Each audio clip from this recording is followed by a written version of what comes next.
What happened? Where? Hey, there I am. Hello, hello, gamers. Gamers with the capital gay. How does it go? Ah. Hey, whoa! Oh, great. It's gonna be another one of these. Why does this happen when I play the letter? Give me a minute. Give me a minute. Hell yeah! Thanks for 25 bits. Letter time. Fuck yeah. Also, not to be a show off, but look what came, right? New emote. We talked about that, but look, I've apparently been an affiliate for 3 months now because my thing, my thing is a coin. My coin. Oh, my thing. My token is silver now. Hell yeah. Oh, hi, gamer. Hello. Welcome to Visual Novel Club. We continuing the letter. Hey, Amenable. Welcome, welcome. I'm not visible at the moment because the moon is going haywire. Hello, Vale. Ryu, Val, Amenable, Vampire, Zero. I'm sure Monica's here somehow. Whoa, what the fuck? Damn, Zero! You really on that grind, huh? Holy shit! 300 bits, fucking hell! Space them out like you normally do. Come on, 5 bits at a time, buddy. No need to do that. 3-month anniversary, I know, right? So if Evie and Belle visit Mexico, is it called Eve y la Belle? Maybe. Alright, Belle, thanks for dropping by anyways. Wonder what y'all working on. Can't wait to find out what it is. No, well, I mean, technically the lurk works. The lurk works regardless on Twitch. But yeah, I don't have a lurk command set up. But I think like the default should technically still tell Twitch what you're doing.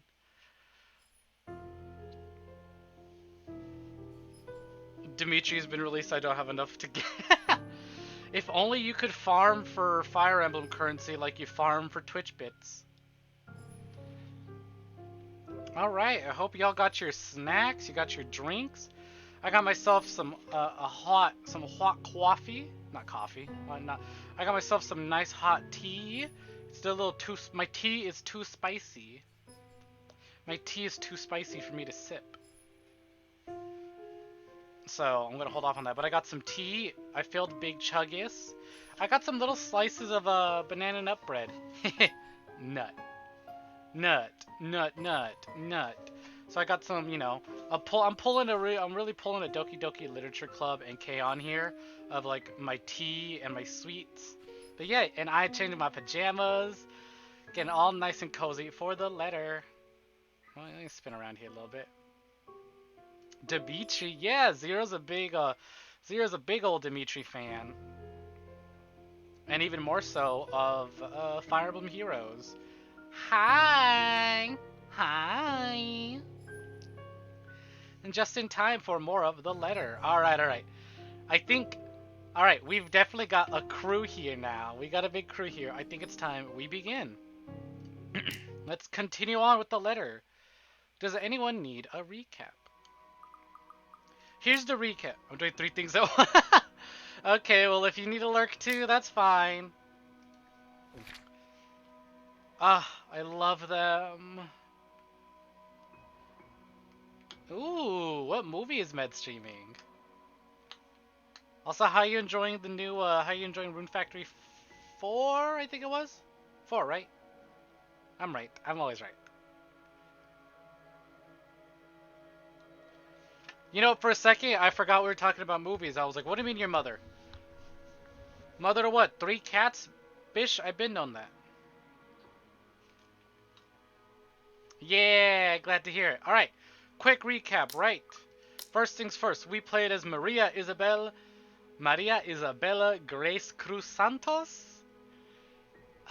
We sold a really expensive house, really expensive haunted mansion to this wonderful, wonderful, beautiful lady, Hannah Wright Nee Evans. I love you and I will do everything for you. And then we found a spooky letter that said if we don't send to 5 people, bad things are going to start happening, and our close friend Rose, our mentor and friend Rose, is dead. And I hate it! I'm pissed off, and Isabella might have gone missing, but at the moment we have swapped from playing as Isabella to Hannah. Hannah is in a really shitty marriage with a really shitty dude, and we hate him. Fuck Luke. All my homies hate Luke. And we about to divorce his ass right now. That's where we left off last time. What about Ash? Where is he? Ash is out being a cringe ass nay baby. I actually don't know where Ash is. He was at the party, and now he's gone. Where's my mans?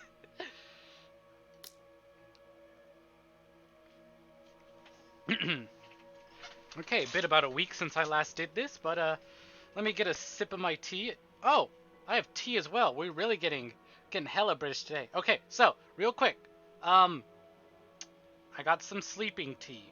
Not that I want to fall asleep, but because the flavor sounded nice. It was like lemon something. I wanted like a good lemony tea. So I'm gonna take a sip of this and hope I don't pass out. That's spicy. That's a hot tea. That is a hot beverage.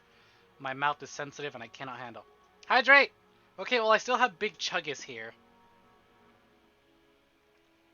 So we sip at Big Chuggus for the hydrates. But tea we drink normally. Let me take another sip of that actually. I can feel my throat expanding. Okay. Then we get into character. We do the accent for Hannah. So yeah, last time we left off, we're about to leave his ass.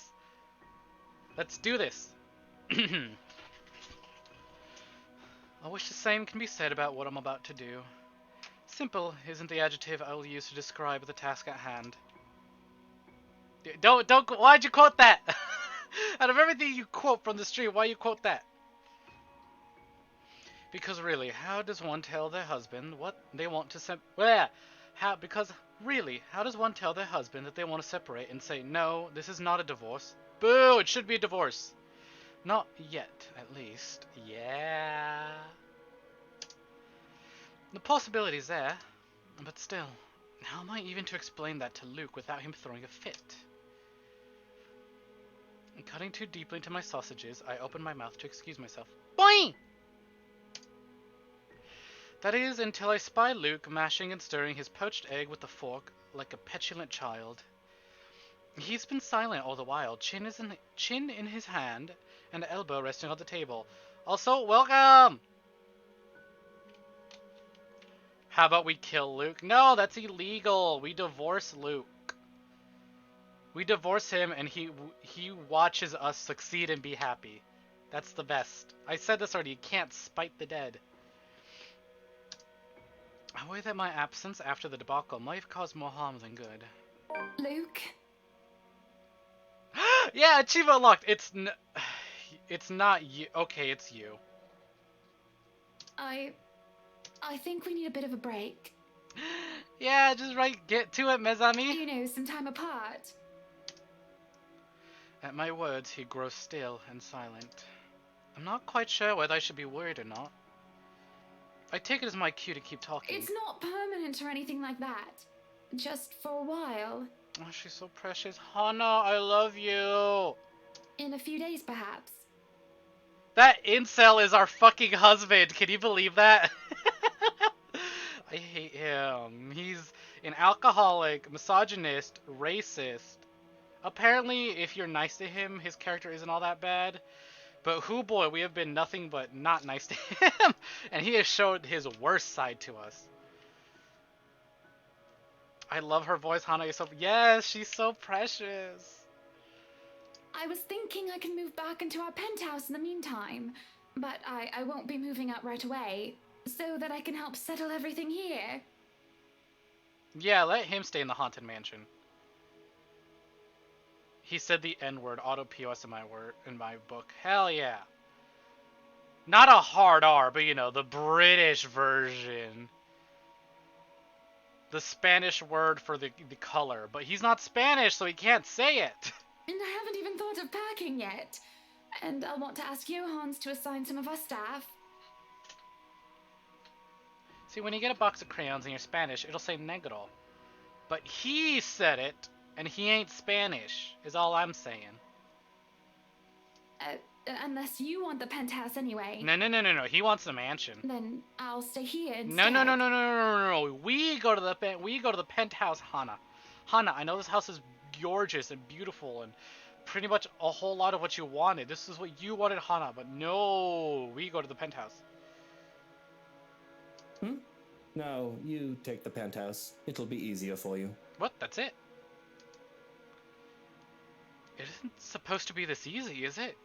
Can he really react so aloof to it? Isn't this to your liking? I imagine that you'd like the space and independence. You'll have the bed and covers to yourself, and you can have whatever you want prepared for meals. You can even have all the wine you want, though I'd rather that you don't. Yeah, it's definitely because he wants that wine cellar. This isn't about that, Hana. Well, it's partly that, but...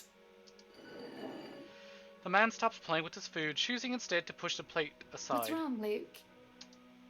He slumps back in his chair and just stops short of putting his feet up on the table. I suspect he's wanting some wine or absinthe by now, but any sort of alcohol is suspiciously absent in his hand. Aside from that disaster yesterday and you telling me you want a divorce, everything is peachy keen. Will you want me to start on the letters then? To start the divorce settlements and whatnot? Will you be seeking ways to throw me out onto the street without a penny to my name?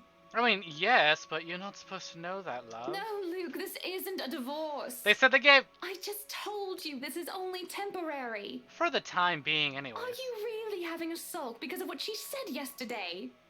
I am having a sulk because you believe her. You stormed out and now you're asking for us to split up? Soon enough, you'll want to throw me out like I'm a piece of trash. Well, you are, aren't you? Do you think I would be this calm if I believed her, Lucille Mitchell Wright? His name is Lucille! Because believe me, if I did, well, it wouldn't be pretty. Besides, I know how you feel about children. It makes her whole statement laughable. Sure, whatever you say. No, we're getting a divorce because we've met Zach and we are in love! Oh, I'm supposed to read that. Oopsies. His mouth draws into a thin line. I can't bring myself to comment on his half-hearted reply. To me, the silence that follows feels oppressive. He's been nothing but oppressive. Love, we don't need him. Yeah, he doesn't deserve to share the same last name as our favorite lawyer. It only emphasizes the wall's been built up by my... It only emphasizes the wall's been built up by my obeisance. Fucking... Use words Americans understand, please. And his hubris. And it looms between us, keeping us apart. When are you leaving? In a week? Right now, bitch. It won't take that long to pack. After All Saints, perhaps? No. We need to leave ASAP. A, because the mansion is haunted. B, because the mansion is haunted and Luke lives here. I'll go and inform the staff of this. He only nods. And I'll be lying if I said that didn't disappoint me. His last thing should be wrong.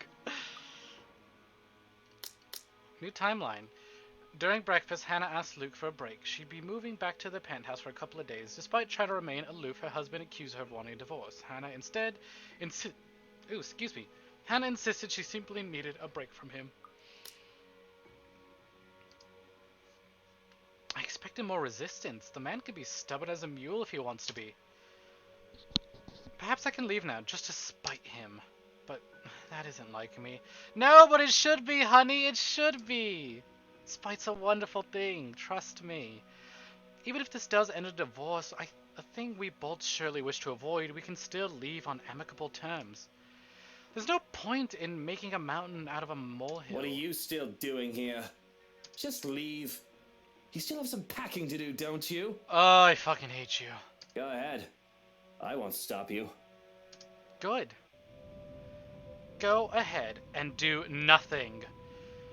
There isn't much to do, it seems, whenever I step up to the plate and try and take responsibility for something. Perhaps because everything's already being handled by someone hired specifically for that job? He looks like Dio if Dio was ugly. Jacob, but not good deep down, shitty through and through. And with Johannes, yeah, Johannes, bitch! We love him. Speaking of love, Ryu, I see you really liked that meme I posted today. The gently holds. And with Johannes overseeing the staff and Luke handling everything else as a whole, that doesn't leave much for me. Hi, Vera! Hi. I can't even take the job of delegation because all it takes is a word to one of the senior staff and everything will be taken care of for me. Moving in here a few days ago may have very well been the chore that took the most effort from me. That didn't take any effort at all, really. Yes, Hana, go buy a mansion in the middle of nowhere. Howdy. We are doing good, Vera. I am zooming. I've been busy all day. Woke up, immediately went to physical therapy. I had my arm bent away so I didn't think it could bend. Muscles ripped apart, but hey, it's feeling good. Came home, had to set up for the Among Us collab, wrap that up, made myself some food because I hadn't eaten all day because I went, oops. I've literally been running around the moment I woke up. Forgot to make food, didn't consume, I'm dying, my head hurts, and coffee's only helping so much. My coffee headache is gone, but now the food headache is here. But I made some food, I consumed, I am sitting here. Now we're getting cozy, we are reading and enjoying the letter. Glad to have you here, Vera, now you're all caught up. So, yeah, busy day. Vera, would you like me to catch you up really quickly? The letter is a horror game. That's why we're playing in October. The letter is a horror game. Big spooky mansion with multiple characters that we play as. Right now we're playing as Miss Hannah Evans, not Hannah Wright, because fuck our husband. Not in a sexual manner, I don't want to do that anymore. But let me just catch up with this one right now. We moved into this very spooky mansion. We've been experiencing some stuff. Turns out our husband's been cheating on us, but Hannah doesn't believe it. Because Luke doesn't want kids, and the woman says that she's pregnant with Luke's kid. And so Hannah's like, yeah, sure, whatever, bitch, that's never gonna happen. We met an incredible reporter by the name of Zach. We love him, we adore him, we stan Zach. And our butler, Johannes. We are taking a break from our husband. Although it's probably going to end divorce. It's going to end in a divorce if I have anything to say about it. Zach X Hana Squad! Johannes! Yeah, Menable is all about Johannes. And so now we're packing and getting ready to move back to the penthouse while our husband stays in the mansion. I had to leave for a second, but Johannes, you heard the name and came running. Anyways, I thought she'd be like a rich, stuck-up, like snooty lady, but she's literally my favorite so far. I adore her. Good idea. Great plan. She's such a sweetheart. I love her. Also, like, goddamn, she thick. But that's just a bonus. Big assets, bigger heart. I learned how to make fan cam. Hey, what hat, Vera? You can use exclamation points hats to look at all the available hats if you haven't already. Johannes is our half beautiful couple's beautiful gay man German butler. He is. There will be no kissing of the butler. I wish there was, though. There are no dishes to set aside and busy myself with. Any mess left behind now is nearly non-existent. Hey, Mario hat. Alright, let me get that on. I haven't worn the Mario hat since Mario 64.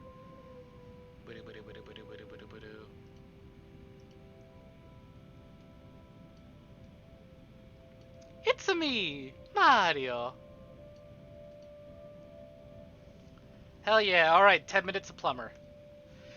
Any mess left behind is now nearly non-existent. To sit on a counter while eating cake is supposed to be my next plan. Hey, I have cake. I brought cake for the stream. I'm gonna wait till you guys do more voice acting so I can cake. Yeah! Yeah, Vera. There's the beautiful clip from last time.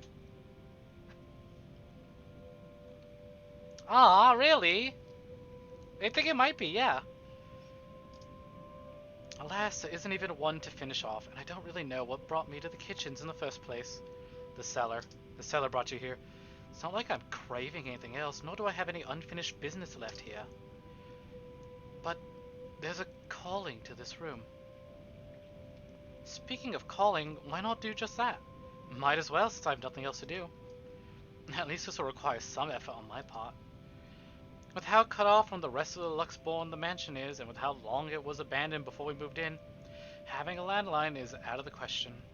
The solution, supposed to be, are mobiles, though it isn't much considering how spotty the signal is in this area. It'll take a bit of maneuvering to get even a single bite as it is. It takes a bit, as I said it would. I have to park my Rhea on one of the cold drawers, but that suits me just fine.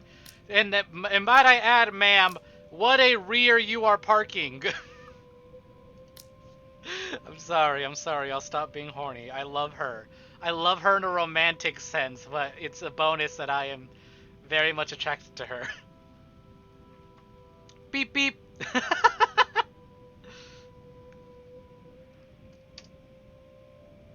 Another matter that needs my effort is who to call. She who must not be named is certainly off the list. That doesn't leave much in the category of close friends who attend the party, along with the category of who else is awake at this early hour. But soon enough, I manage and the call goes through. Hello, Rebecca Gales here. Hey, we're calling you Becky! Aw, my heart. Who's this? Good morning, Becky. Look at how cute and excited she is. She's so happy. I love you, Hannah. Hannah? Oh wait, how did you get my number? I'm fucking rich. I can get whatever I want. You responded to your RSVP through the phone. It's all saved in here, of course. Oh, well, that too. I thought I'd like to say hi and make plans and get together sometime. Also, I'd love to hear news about your mother and father and about you, my dear. I must reiterate how I adore the game's ability to suddenly get scared just when you're getting comfortable and used to the drama parts. Yeah, right? I know something's gonna come out of that cellar the moment I put the phone away. Oh, I hope I didn't wake you up. Oh, you're good. It's sports day at school today, so I was just prepping for that. Figures that you'd be a teacher as well. I'm sure your students must absolutely adore you. Don't know about that. Mathematics? History, actually. Imagine liking history. Couldn't be me. Wow, taking an interest in history. Pff, nerd. Anyway, it's Should talk to real nice to lurkers. know you've got my number. Becca and I was going Hannah to know ask each for other? yours because Mom wanted to keep in touch. Oh, are you still catching up to the VOD Zero? But yeah, Hannah and Becky know each other. Becky showed up to our party, our housewarming party, yesterday. And not only that, we're actually childhood friends. We used to know each other when we were really, really young. But they kind of like lost contact with each other.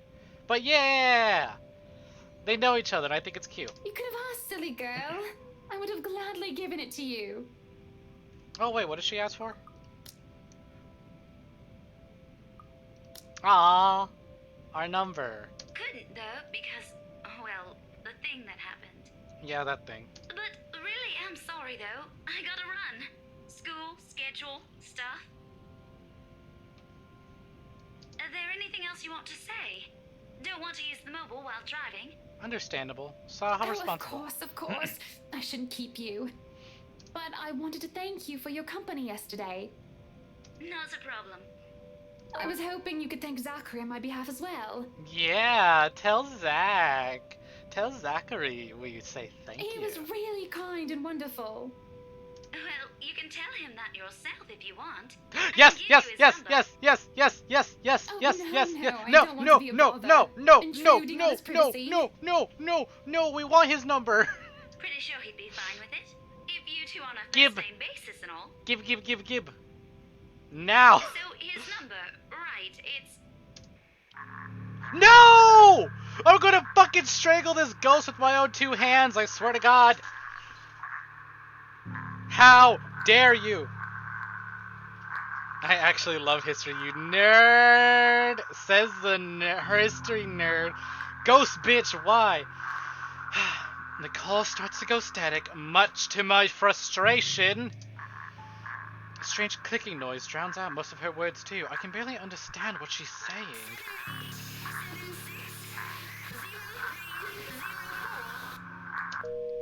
And the line completely dies. I'm going to go ahead and save right here, just to be safe. I can feel a headache coming along. It's just building up, starting from a light throbbing on one side of my head. The static is gone, and it helps a lot. Colin, the boys will come get that ghost for you. Yeah! Let me call the Phantom Punch Squad. But there's still that incessant, horrible clicking.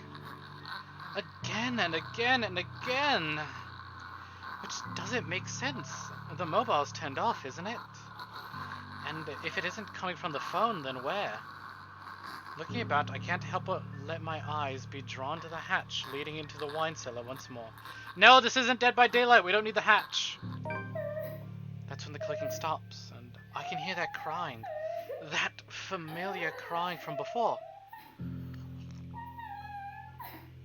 What happened the other day when I was told that nobody should have been down there? Stand on the hatch. I tried to forget it because of how it unsettled me so. One can hardly do that when I'm looking at the very thing I'm trying to forget. Somebody is crying down there again. But if I leave it alone, it simply won't stop bothering me for the rest of the day. They might have forgotten to lock it with the party going on. This again? If somebody is pulling my leg, I will not be happy. Ma'am, I'd be more than happy. No! No, no, no, no, no, no. Mouse! Come here! Ah. Ow. Fuck yeah. True enough, all it takes is a bit to pull True enough, all it takes is a bit of a pull to open the hatch. Why am I spun around like that? There we go.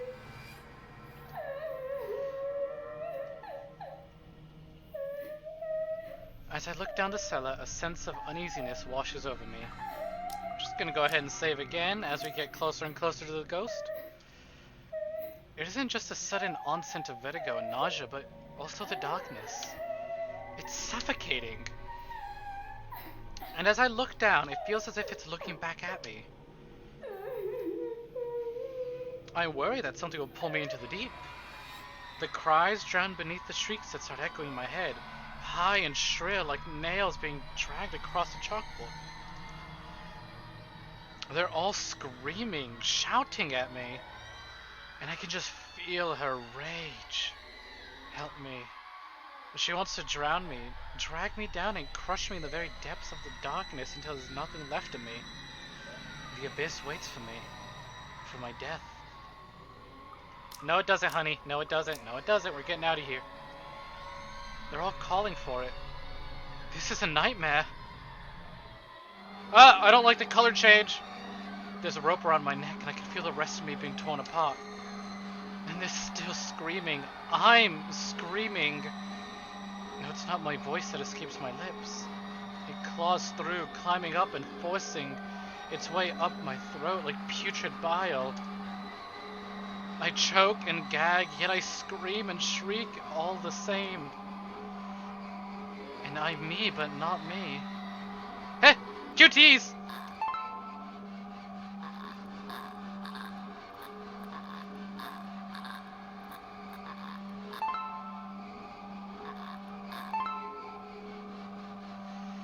Woo! That was a close one. It pushes me down to my knees before I'm prone and vulnerable on my stomach. It makes me tumble and I can just feel my whole body seizing and writhing on the floor. Everything and nothing hurts. Hydrate! It feels like I'm on the verge of death.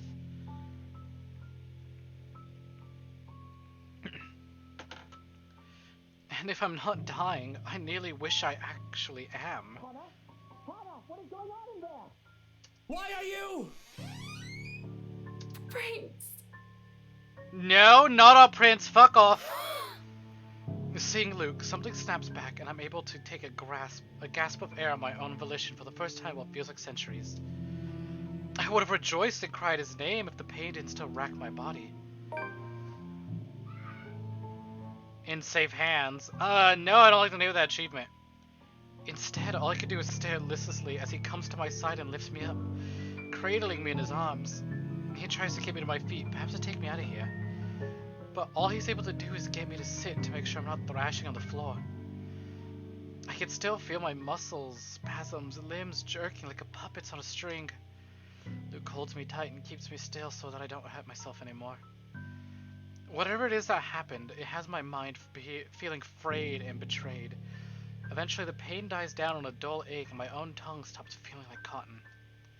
It's only now that I can feel the wetness on my cheeks, tears streaking down my face. The coughing racks my body now that I don't feel like choking. Those hands aren't safe at all. And it just all feels so horrible. But I don't care. I don't care. Please. What happened here? Who did this to you? I don't know. Oh. Goodbye, Mario. I'm so sorry. Shh, it's alright. You're safe now, Hana. You're safe now.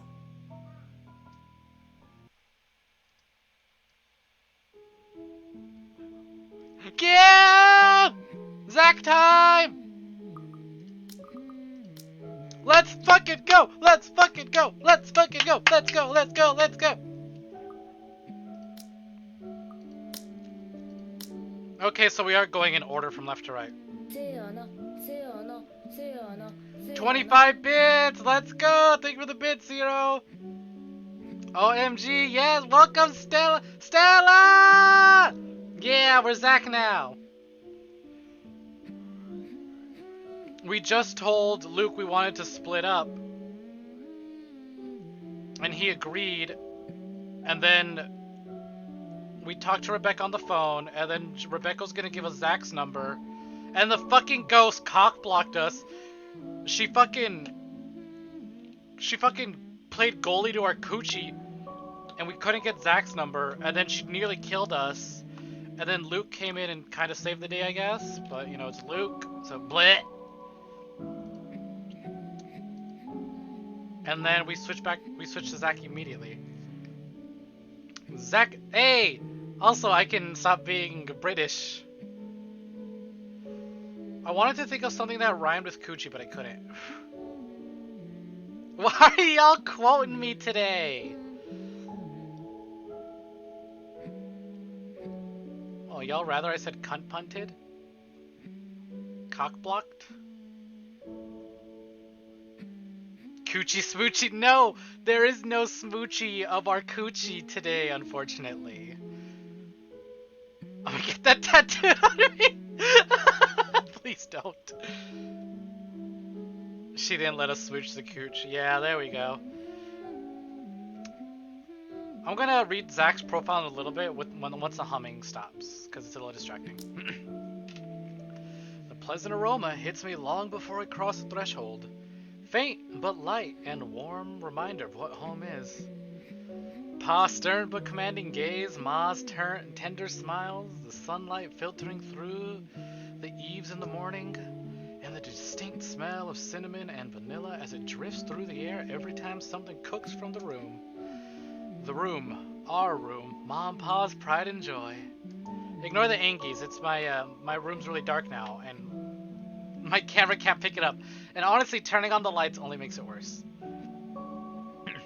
My sister and I too eventually. But we ain't allowed there. Not yet. Not until we're taller or older. Actually, I might know a way to, let's see. There we go. This should help. Actually, hold on, not yet, because I need this on top. Doi. No! What are you? What'd you miss?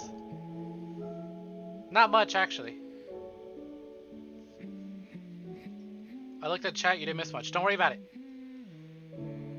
Not until we've learned to take care of ourselves and not burn our hands or reach the cupboards without having to be lifted.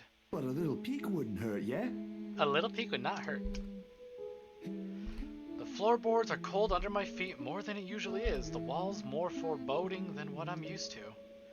Farther and farther the room goes. Ma singing ceases and Pa... Please wait. No, I'll be good. I'll sleep on time. no, Don't go. no nightmares. I can't hear Pa.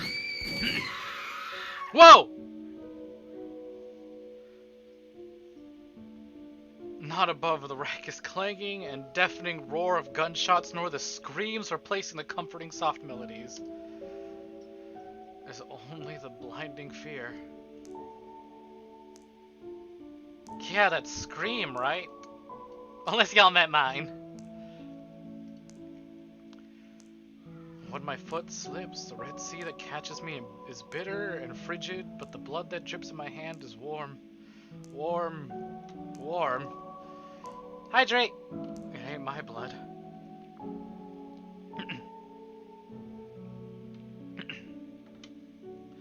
The walls tumble and everything goes quiet. No. I want him to be happy. It takes a few moments for everything to fall into place, for my eyes to adjust to the relative darkness of the room. Despite the pleasant chill the AC brings, my shirt is clinging tightly to me and my blanket a tangled mess around my throat. Morning has not even arrived, and yet... Way too early for this thing, man. And too long. Too long since I've woken up drenched in my own sweat, head littered with the thoughts that are gone as soon as my eyes open. All too often, only imprints and brief images are left to haunt me for the rest of the day, or until my mind forgets about it.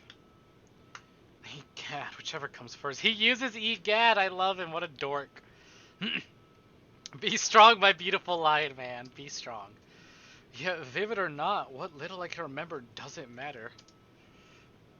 Regardless, the desperation sticks, clawing up, pushing, urging me to relive every moment, every sensation, and...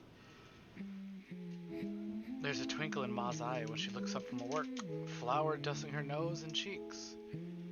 The scent of freshly baked bread wafts from the oven as soon as Pa opens it, and a homely fragrance of honey fills the room.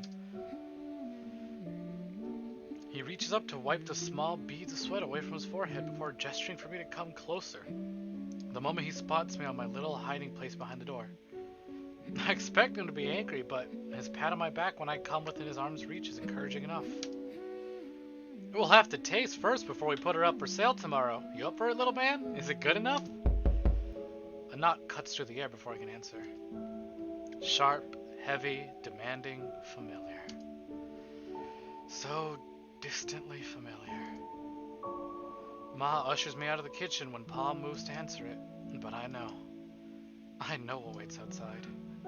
The taste of blood in my mouth sends an unpleasant churning in my gut. Ma's apron crinkles under my tight grip. Something snaps back into place. My bed remains in utter disarray, the walls still need a new paint job, and the wall clock ticking opposite my bed is as unsettling as ever. His apartment's so small. Ash is right. I should have already replaced that when I had the chance. You're no longer there, Zachary. Here and there, are miles apart. Calm down. Breathe. Oh, he has trauma.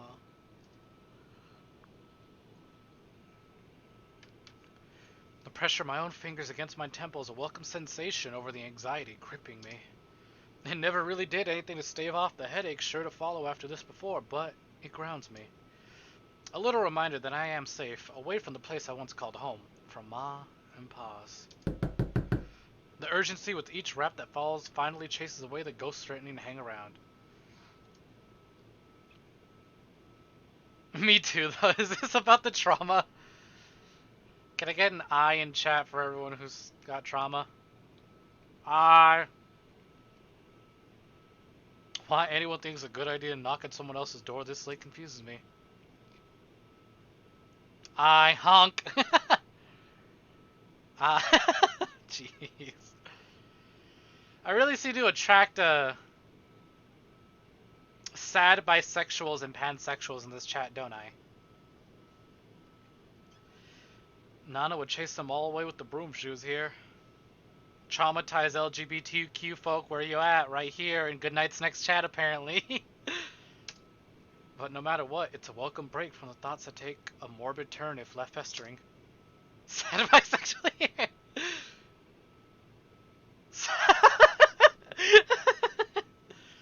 It's probably just Ash anyway, looking for a place to crash. Ash is here to crash, not freeload. Looking for a place to crash. Wonder of wonders why he's bothering with the courtesy when he never did so before. Even with that hunch though, habit compels me to check who it is first through the peephole. Better safe than sorry, they say. Except the person that greets me on the other side ain't him. Gotta go ahead and save just in case it's a fucking ghost.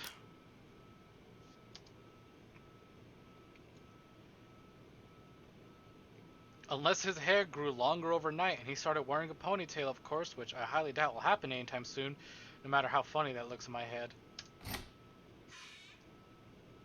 Ash would kind of look alright in a ponytail. I'd see it. I'd like to see it.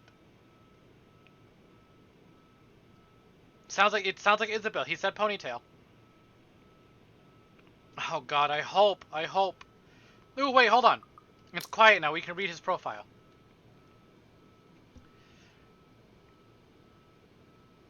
Zachary Zach Steele. March 20th. Pisces, 31 years old. Height 6 feet tall, 183 centimeters. Ooh, I'm close to his height. I'm kinda afraid currently. Mood. Pisces sun, so true. Nationality, American. Religion, agnostic. Education, diploma in digital film. Likes, pie, photography and filmography, documentaries, cooking, acoustic guitar, video games. From how small it is, his height said 0. God, that'd be hilarious. I'm like, damn, he tiny. Nuh-uh, he big. Before his parents' death, he lived in New Jersey where his family owned a diner and bakery. He and his older sister were orphaned due to a hate crime. Ugh! Racist, I'm not supposed to be smiling, I'm supposed to be upset. Racist, ruining everything, once again. And they were forced to move to England where their grandparents lived. He had loved cooking and helping out with the old diner, but grew lazy and disinterested after the incident. It did not help that he was one of the few blacks in a predominantly white community at the time.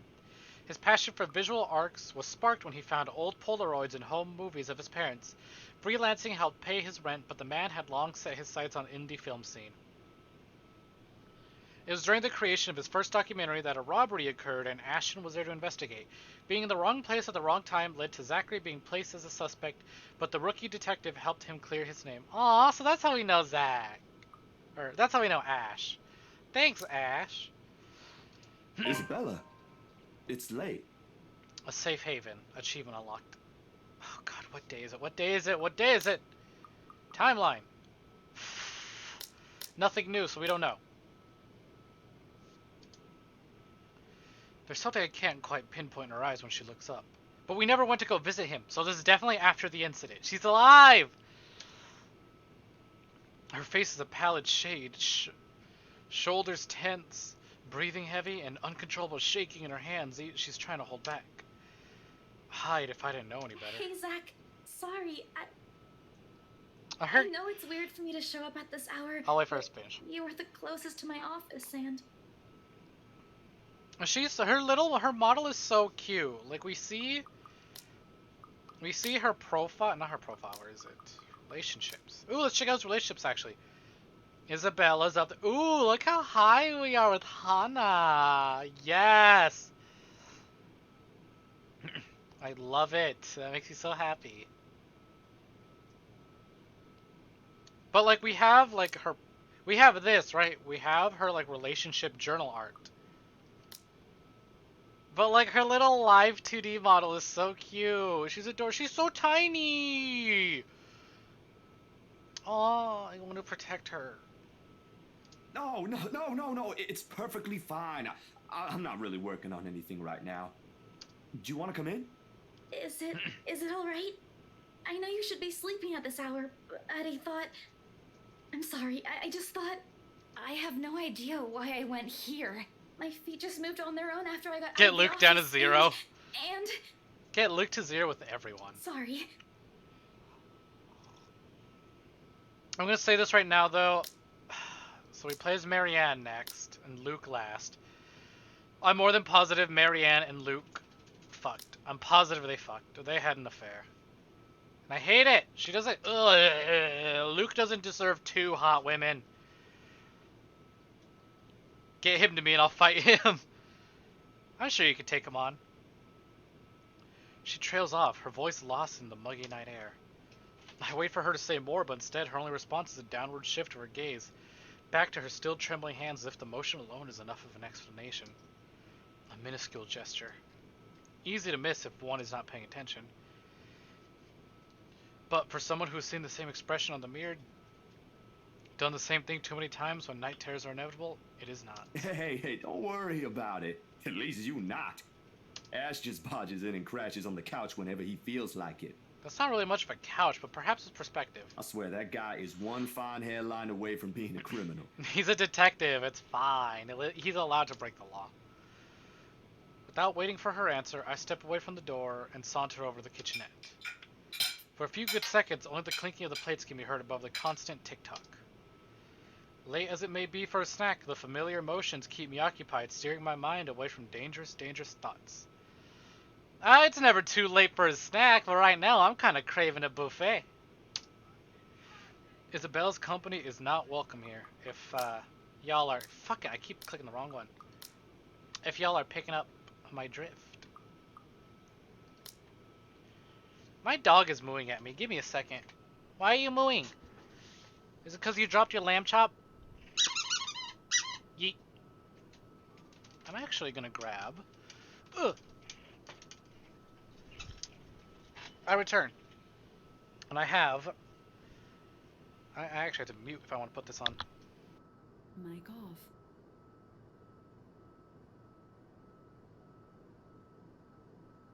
Mic on. Okay, I'm back. I have a cozy panda blanket. It's like a Snuggie, I guess. It's like a little panda cloak. It's got a panda hood and panda paws. It's like a Snuggie. It's like a blanket that you wear. Getting food right now, actually. Hey. What are you eating? What are you eating, Ryan? What are you eating? What are you gonna eat? Whatever her reasons for showing up here at such an hour doesn't matter. I'll be damned if I just turn her away, frazzled as she is. The door clicks shut behind her when she finally enters, feet scuffling soft against the tiled floor. In all the years I've known her, she's never once lost her ever upbeat spirit. Yet, in this particular moment, as she stands in my doorway holding her arms close to herself. Spaghetti! Hell yeah. Don't forget to dust your wets, by the way. It's as if I'm looking at someone completely withdrawn from the person I've come to know all these years. Do you want to drink or eat anything? I got some banana nut bread and some tea if you want. I haven't restocked my food stash yet, so ingredients may be a bit limited. But I'm sure I can whip something up with what I have here. Just water will do, please. Thanks, Luke. She's boofing. What?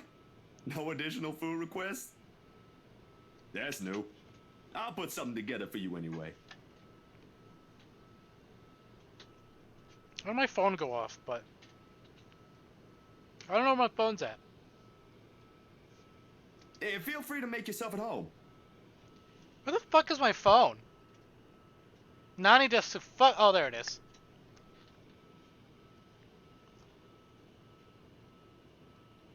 Okay. You ain't exactly a new visitor here. Although my room's not at its most presentable right now. Sorry. New freelance gigs and such.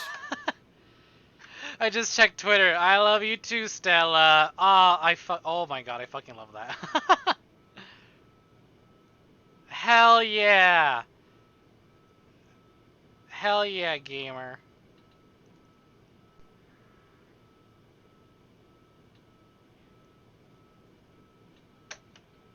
didn't have time to fix things up here lately. It's okay. I don't mind.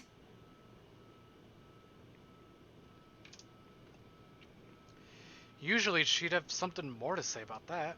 A quip, a witty remark to provoke a laughter or two. Nothing from her this time. Only a weak smile before she takes a seat on the couch in a silence that stretches out until what we left hanging feels disconcerting. Before everything turns stifling and awkward, I continue talking, if only to keep the dead air at bay. How's one supposed to keep a conversation going when the person you're talking to is like this? Anyway, Gigs. Can Yeah, you believe this Gigs. one client we got? How's that going, Boss Zach? had all my scheduled shoots shifted after they caught wind of this couple buying a new property. Oh, is this before we met Hana? Is this before we met Hana? Oh my god. Oh my god, do we get to meet Hana a second time? Man, must be nice to have all the money in the world. The world itself moves for you, huh? She's curled up on one side of the couch and hugging her knees close while I bring the tray carrying the sandwiches and the water she requested. She starts to straighten up as I'm unloading the contents, but pauses as soon as I hold up my hand in a halting gesture. You're a guest. Didn't I say you're free to make yourself at home? Here's your water. Careful. The tremor in her hands, though lighter now, still hasn't subsided when she reaches out for the glass. I give her a questioning look, but she's quick to avert her eyes, keeping herself occupied by taking small gulps of water. Ask her if she's okay, idiot. I think he's just trying to... he's just trying to calm down her nerves. He'll ask her when she's ready. Or maybe she just doesn't want me asking questions. Worrying. The sudden loss for words is about to quite not normally present in... Blah, blah. Words speak hard. This sudden loss for words, this bout of quiet not normally present in our chats. Even the creaking of the old chair when I casually take a seat is welcome break. Hydrate! Although the company's familiar, this has gone way past unnerving. What happened? Overtime at work? See, there we go. Now we ask her if she's okay. She doesn't answer immediately. Another gulp drains her glass of its remaining contents. One would think it would be enough to help her recover, yet she doesn't lose her taut grip on the glass as she cradles it on her lap. Why are you mooing at me?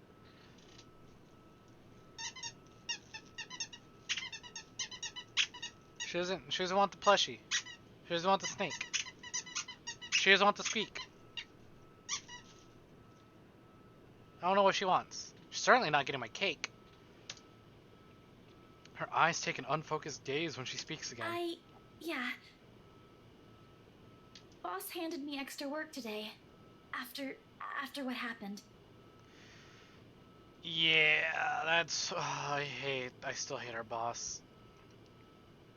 I hate him so much. Hey, your mentor was brutally murdered. Anyways, here's some work. To Rose. Rose. Why do I feel like you've mentioned her before? Sorry, I'm better with remembering faces than names. She was my coworker. Oh.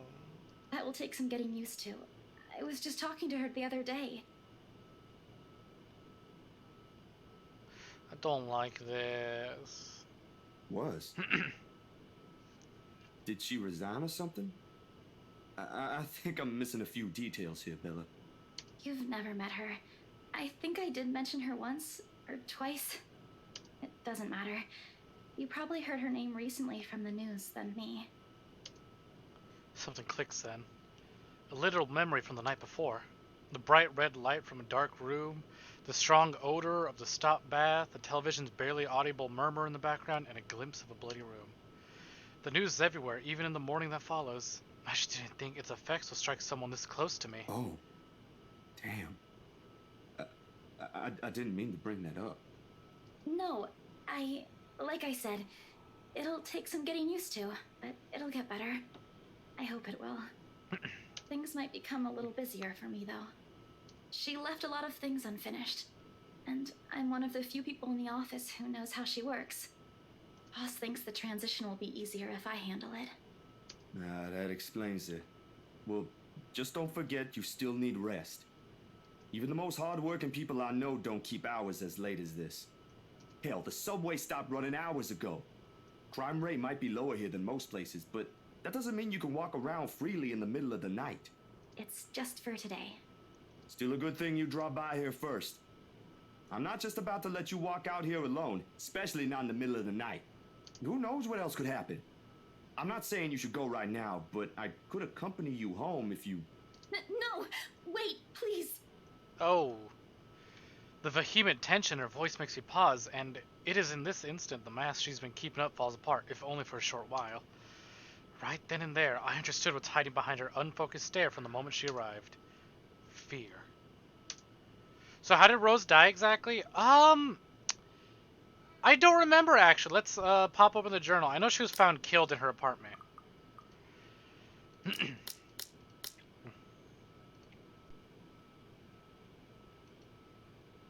Does it tell us how she died? Yeah, news broke of Rose Cooper being found dead in her flat the evening before. The authorities classified the crime as a homicide, possibly linked to the notorious Anselm Butcher, a mysterious serial killer who had committed brutal murders over the year and left their bodies with his signature phrase, "Help me." So, yeah, the exact details of how she's been murdered, not quite explained to us. However, she was murdered in her apartment, and her blood spelled out the word "help me, help me, help me" all over the place. It's disturbing to see such marring her usual upbeat count. Oh, what is up with these fucking visual novels testing my ability to English? With a sigh, I cross a small distance separating us and kneel in front of her. She doesn't flinch when I do so. However, the way she appears to make herself smaller against the couch is telling enough. Bella, this ain't just about your coworker, is it? What is it really about? I'm all ears. The sound of glass shattering rents through the air as soon as her hold on it loosens. In the span of a few seconds, her breathing grows I don't labored. know. I don't know anymore. She claps her hands over her ears, pressing it tightly against the sides of her head. Her voice grows weaker with each word, each plea coming out of her mouth. Please, please don't leave me alone.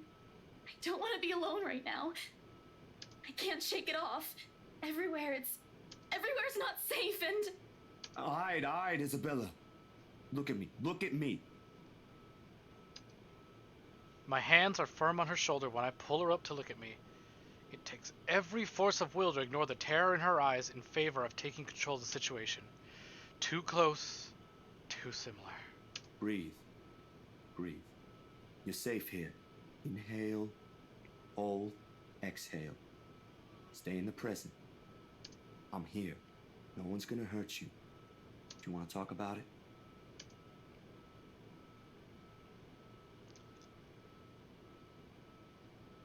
The force with which she shakes her head is enough reason to drop the topic altogether. No more. Please, no more. I don't want to remember anymore. Kate, no more talking. I won't ask any more. Can I get you anything? Another glass of water? I think I have a tub of that pistachio ice cream you love so much. Hey, pistachio ice cream is bomb as fuck. We're gonna have to clean this mess first. Will you be fine on your own for a little while? She nods lightly before retreating into herself again. No more words are exchanged after that, and I take that as my cue to start cleaning the shards littering the floor before either one of us gets hurt. The quiet hum of the AC is a pleasant distraction as I go over the menial task. More so than her ragged draws of breath or my little feeble attempts to tell a quick story or two. But the latter does the trick, and soon enough she's already drifted off by the time I return with the promised glass of water, her chest rising and falling in a steady rhythm, the strain on her shoulders gone. Frankly, I've never seen her like this. Or this still. She mumbles something I don't quite catch when I carry her to the empty bed and hugs herself tighter against the mess of blankets. In spite of the fact that she appears relaxed, the small frown of her face hasn't quite disappeared. That's a good question. I genuinely don't know, but I'm kind of convinced Rose dies regardless. But if so, then I feel really terrible for showing it to Rose. Whatever happened to her won't be leaving her anytime soon. But for her sake, I hope it won't stay with her long. There are still questions left to be answered. But the late hour, coupled with the sudden exhaustion, made my old couch a more comfortable bed than it typically is.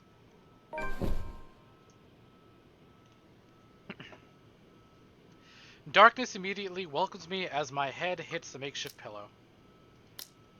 So it's October 25th. Yep, Isabella went to work on the 24th.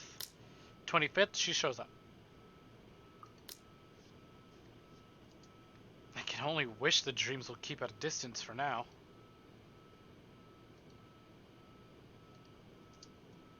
For both of us. It's a fucking Tuesday, isn't it?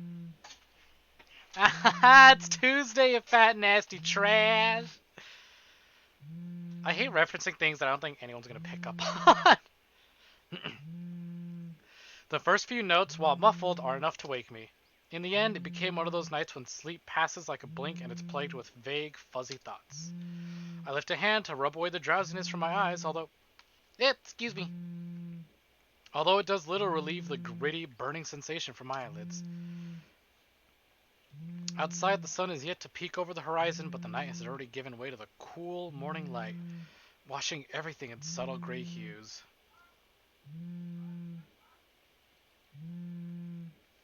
At this hour, the entire city remains unstirring. Ordinarily, waking up before my alarm means abusing the snooze button twice or thrice just to catch those precious few extra minutes of sleep. But the persistent ringing makes it impossible now. This better be good. Groggily, I scrambled for the bag sitting at the foot of the bed. Oh, hello, Ash. Kiraya. The ringing still hasn't stopped even as I fish the phone out and Ashton's name flashes brightly on the screen while I turn it on. Must be pretty urgent if he hasn't dropped the call yet. Took you long enough, Z-Man. Ashton, it's 6 in the morning. Yo, boy, Sun hot. hasn't even risen. Hell, my brain ain't even awake yet. Oh, look at that. Look out. What are you talking about? It's bright as hell out that window.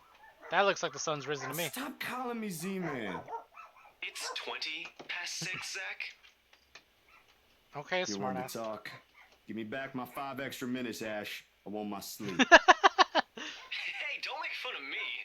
I can be a more person too if I want to. Fuck, don't yawn in my ear like that.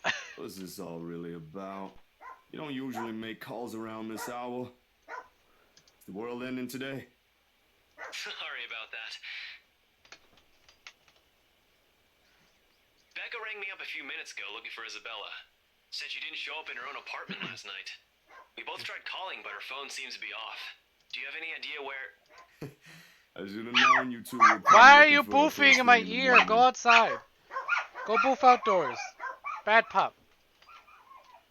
Always right in my ear hole. Not a laughing matter, Zach. You can't really let your guard down with everything that's happened here recently. You've heard about the Cooper woman from the news. Everyone in the precinct has been restless ever since the incident the I other don't day. think they like Ash if you hear how much they're boofing. Yeah, I get what you mean. Listen, Ash, about Bella. I let my voice trail off, unsure of how to go about recounting last night. If I should even say anything to him. Oh? He might be a close friend, but at the end of the day, whatever's bothering her ain't mine to speak of in the first place. On the bed, Isabella remains as still as when I transferred her the night before. Sometime during her sleep, she pulls up a blanket over herself and tucked into it comfortably. Like this, it's easy to forget the horror in her eyes or how much her hands and lips trembled. Save for her firm grip on the edge of the covers, she appears nearly as normal as she would any other day. Almost. I'm not really sure how to go about this while being... Zach, what about her? Something, the worry, the concern must have surfaced in my tone because his own shifts then. carefully as if he's preparing for the Look, worst. you don't have to worry about her. She's with me right now. Since last night, in fact.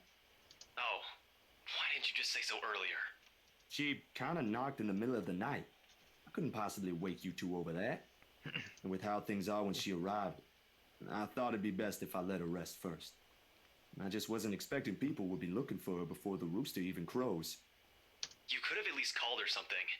Becca's beside herself with worry when she found out. You know how much she frets about the smallest stuff.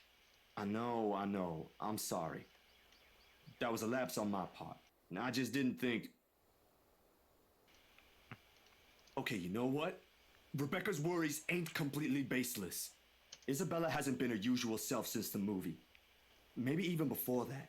I don't know if I should be opening my mouth about this, but Bella didn't outright say I shouldn't, so... Very true. She didn't talk to us about it, but she certainly didn't say, don't tell Ash or Becca about it. So something's wrong then? I'm not quite sure, to be completely honest. I couldn't get the story out of her. Really? I thought you had learned something from me by now. That's not it. Ash, when she appeared at my doorstep last night, she was shaking, and when I tried to ask her about it, she just panicked. Had this frightened look on her face. I'd be surprised if this was the first time I've seen it, but it ain't. Dude, the first time, she was screaming. First time? When was this? You weren't talking about the thing in the movie house, are you? Because that was just us fooling around. Granted, I think I went overboard with the joke, but... No, it happened the day after. When she invited us to lunch, you weren't there. We were walking one second, and then the next, she's crying out. I'll be straight with you. That scared me shitless. It bothered him, if the way he falls silent after is telling. But whatever his opinion is, stays absent from his voice when he speaks again. He's always been good with that, hiding what he thinks. Did she say anything else? Nothing. Won't tell me anything aside from a few vague words. I didn't want to push it. My God. Where is she? Is she still sleeping? Right here with me, still sleeping. Should I wake her up or something? Let her know you guys are looking for her? No need. Let her rest. I'll drop by in a few. Today? Don't you have work at this time? I mean, I can drop her off home myself before meeting my client later. Look who's talking. My schedule's flexible, Ash.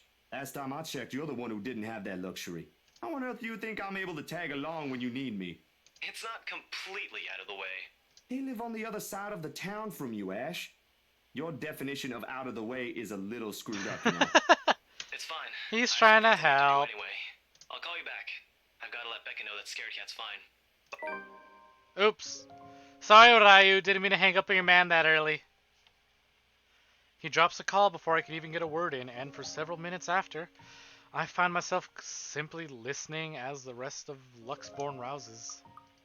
Our journal updated. It's a call from Ash, and he looks so much cuter in this art. Still an asshole, though.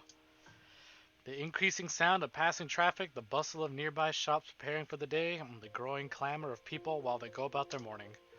Not the most soothing sounds to hear following a troubled night, but the routine puts me at ease nevertheless. What's comforting, what's safe, what I'm used to. He got interrupted. Unacceptable! I'm sorry if that murdered anyone's ears. Was her night as restless as the one I had? Were her dreams as lucid? In hushed moments like this, I envy her. Unreasonable, probably a little unfair to say such in light of last night. If only forgetting is as easy as breathing. Fuck, don't yawn in my ear, please. I have to yawn now. How could I not? It's so easy to pick up on those references.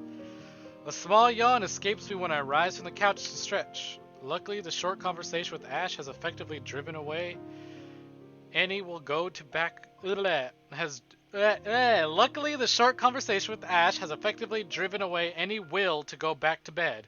I still have a day to get through despite the proverbial ghost hanging around. Beautiful man yawn. The orange bottle sitting at the edge of my table is reassuring against my palm the instant I pick it up. The sterile odor of capsules equally so. Yet the weight they carry is something I've never gotten used to. Oh? Pills? Years ago, I'd spend minutes, heck, even hours staring at a singular pill prior to taking one in. So many kings in this game, except for one.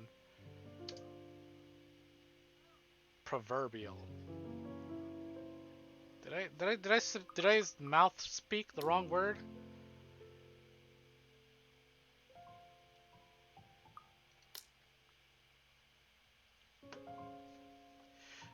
Now it's just a routine, a way to stave off the unwanted nightly visits. Although, I don't think Dr. Navarro will be quite pleased if he ever finds out I'm relying on him again. No, I was making fun of it. I do owe him a visit regardless, especially after missing our appointments on purpose and ignoring his calls for weeks. Another sigh comes out, tired and weary, and then I pop the tablet in my mouth. Zach? What time is it? The bottle in my hands hits the table with more force than necessary. As much as I trust my friends, there's some things I'd rather keep to myself. Morning, Bella. Did you sleep well? Do they not know we take antidepressants? She answers the question with a long, drawn-out yawn, one reminiscent of a child. Why would you need to hide that? There's no reason to hide that. It's perfectly normal and fine. A chuckle manages to come out of my mouth at the sight. In this manner, it's easy to mistake her for someone too young for responsibilities. Inexperienced and immature even. Yeah, how old is she again?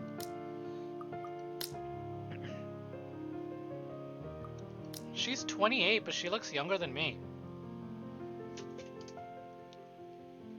Hell, she looks like she's barely in her 20s, if not 19.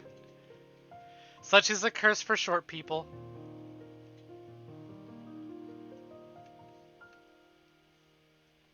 Easy to forget she was thrust into the role of adult earlier than her own dreams can afford.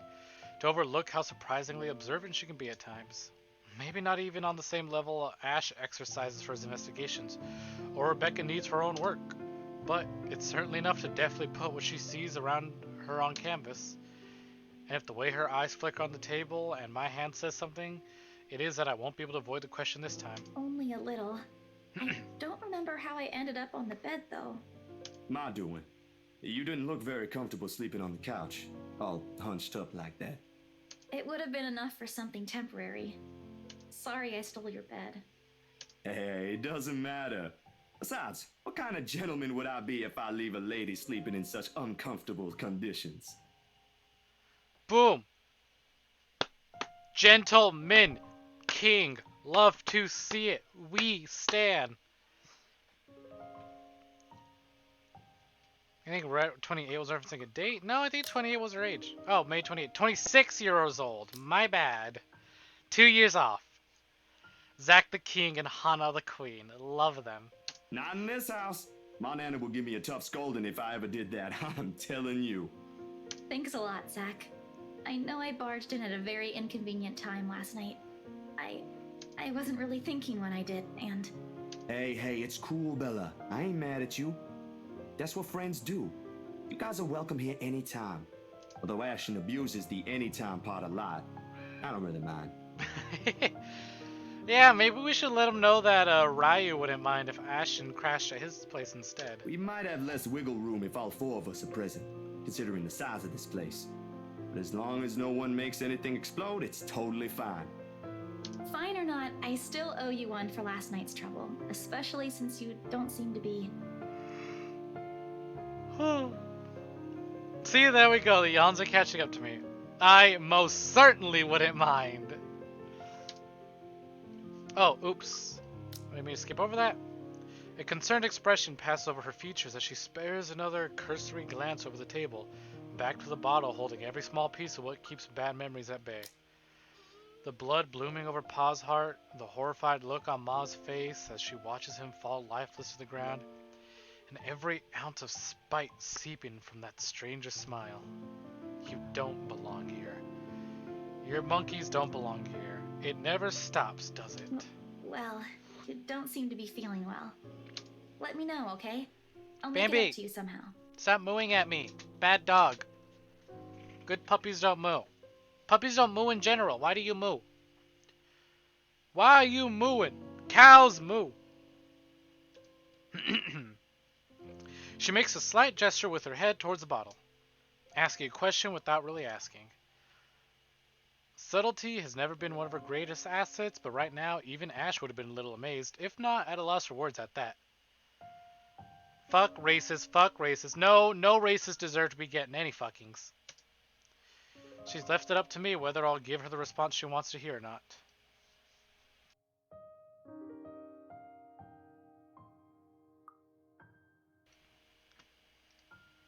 Tell the truth! There's no shame in it! I mean, I guess it depends on how much of the truth we're telling her. But like, why wouldn't we tell our friends? We trust them, we love them, we tell them things. Be honest, King. We don't need to downplay our traumas and our problems to our friends, especially if they're willing to listen. We speak the truth here. Relationship go up. Friendship go up. But it's never easy, ain't it? Talking about my own quote-unquote problems, that is. It will never be, not by a long shot. Not when I've let it stay this way for so long. I realized that long ago when the wounds are still fresh and the dreams are a nightly occurrence. Can't force yourself to get better or move on to better things. It's what's normal now and I can only cope.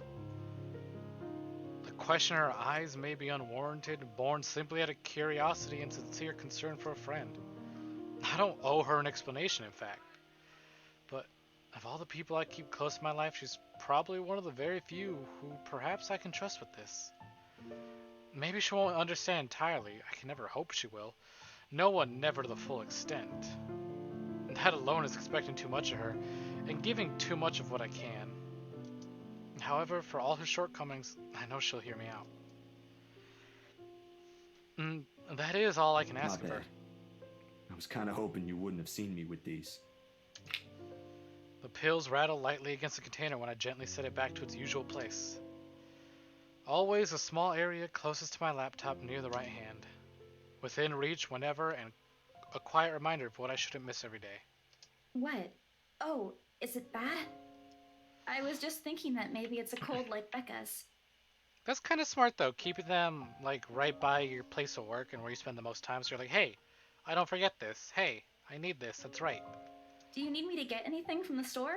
Soup or something? There's one nearby, right? What the fuck is a super something? And what makes him more super than the rest of the somethings? I can run real quick and... Yeah, she's fast as fuck, boy. No, nothing of that sort. I'm perfectly healthy right now. It's really difficult to say, but can you promise me you'll listen at least? What are you doing buying antidepressants at the soup store? What is this about, Zach? I should have been upfront with you about this a long time ago. But Ashton found out without me telling him anything. But you already know how that guy is. Can't hide anything from him. If it's something you're having trouble saying, you don't have to force yourself to tell me. I'll forget I ever saw anything and won't ask questions. Promise. No, I need to get this off my chest eventually. Besides, we're already here. Might as well finish what I started, yeah? I love this piano, by the way. I'm adoring it. It tugs at my heartstrings. If you say so. She takes a seat on the couch, her posture easy and open, and her smile honest. As if this is just a simple talk between two friends on a regular day. It's far from one, but her unreserved air is enough to stamp down the twinge of unease that threatens to come Let's hear it then. And she does. Achievement unlocked. Feels like yesterday. Oh no, now the acoustic guitar comes in! And my heart hurts more. True to her words, she listens while the story spills out of my mouth of my ma and pa, that little old diner across the pond, and what it left in me that day. I can't recall most of it now, my own account jagged and a few missing details here and there. The passing years have eroded most of my recollection of what the incident was. The violin, wonderful. I know, right? These string instruments all coming together. Love to hear it.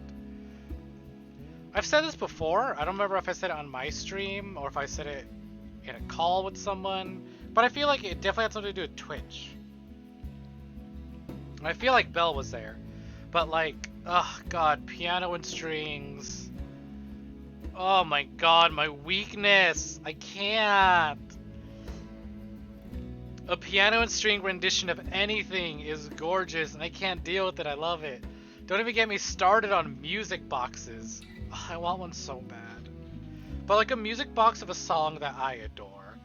Listen, I got Kimi no Taion tattooed on me, your body temperature tattooed on my entire fucking right forearm. I'm dyslexic. Also, I took the hydrate, by the way, in case you couldn't hear it.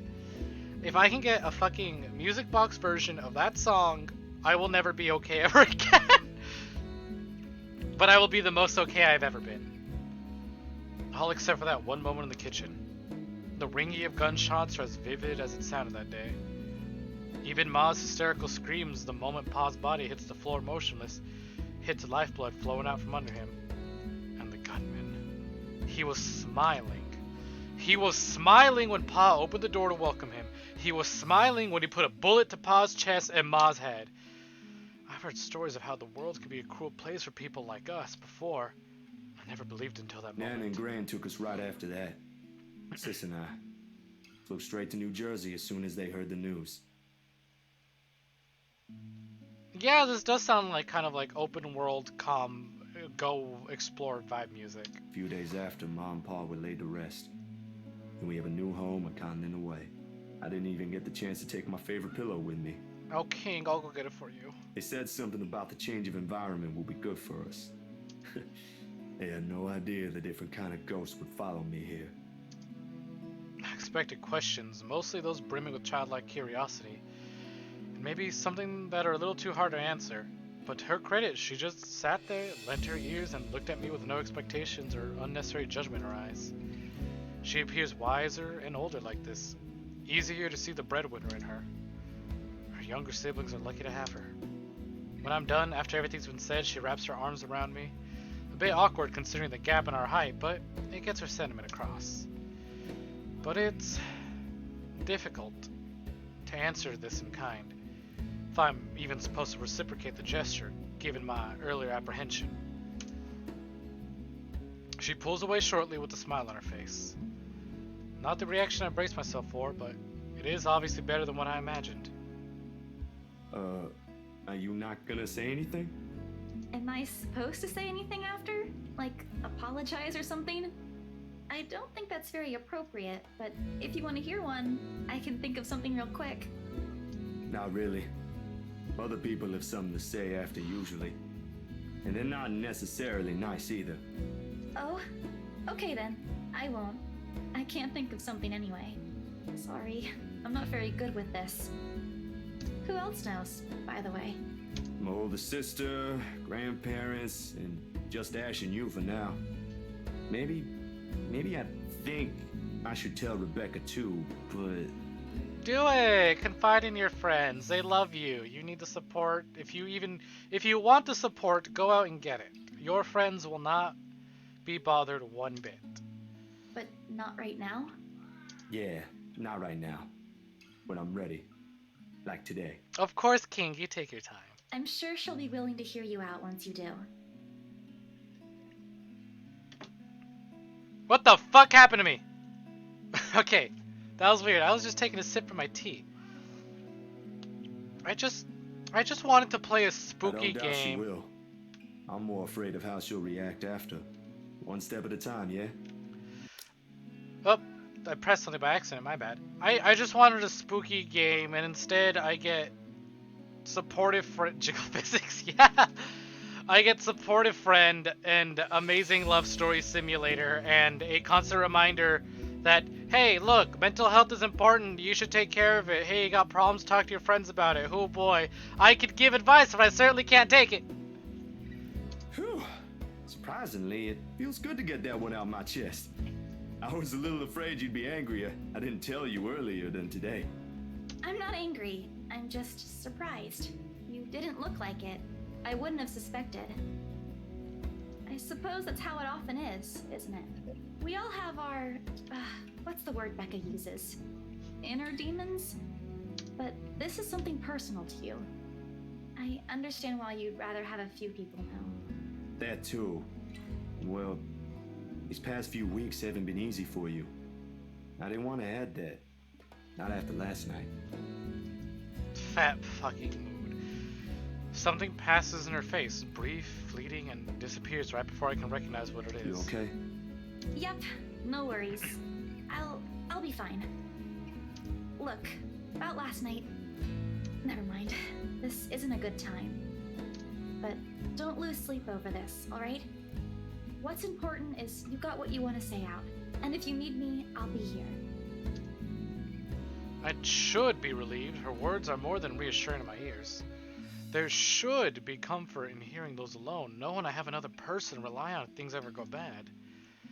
But somehow I find myself worrying more for her instead. I'll make another attempt to get the story out of her if I can.